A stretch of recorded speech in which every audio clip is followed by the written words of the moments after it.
people come home and they don't know if their spouse fed their pet, or they don't know if their child fed them in the morning. People end up feeding the bowl rather than feeding the pet.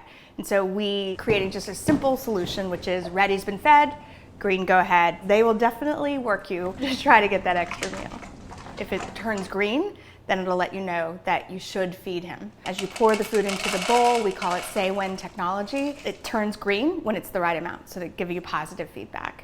This is ProBowl. It combines a smart base, which connects via Wi-Fi to your phone and to the cloud. It has a scale inside of it, so it weighs and measures everything that your pet eats and drinks. When you're at work, no more texting back and forth, honey, did you feed the dog? Or asking your pet sitter if they have enough food, whether they were fed, and if they have enough water, you know. And if they don't, you'll know and you can take action. So you can call them, or you can call your forgetful teenager and remind them to fill up the bowl with water.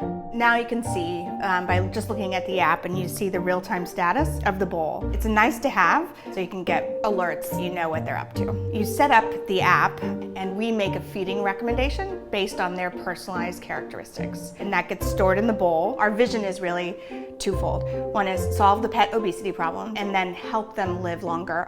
There are 165 million dogs and cats in the US, and 100 million of them, more than 60%, are overweight. And what that means is that they probably won't live as long, they have a lower quality of life, and we as pet parents end up paying for expensive health problems like diabetes, arthritis, and heart problems. And it can be prevented. We found was people don't intentionally overfeed their pet. There are a few things that commonly happen. One is it's not that easy to understand how much to feed your pet on a personalized, regular basis. Directions themselves aren't that clear, they're relatively vague. We make a personalized feeding recommendation that gets stored in the base based on the pet's characteristics and their activity level.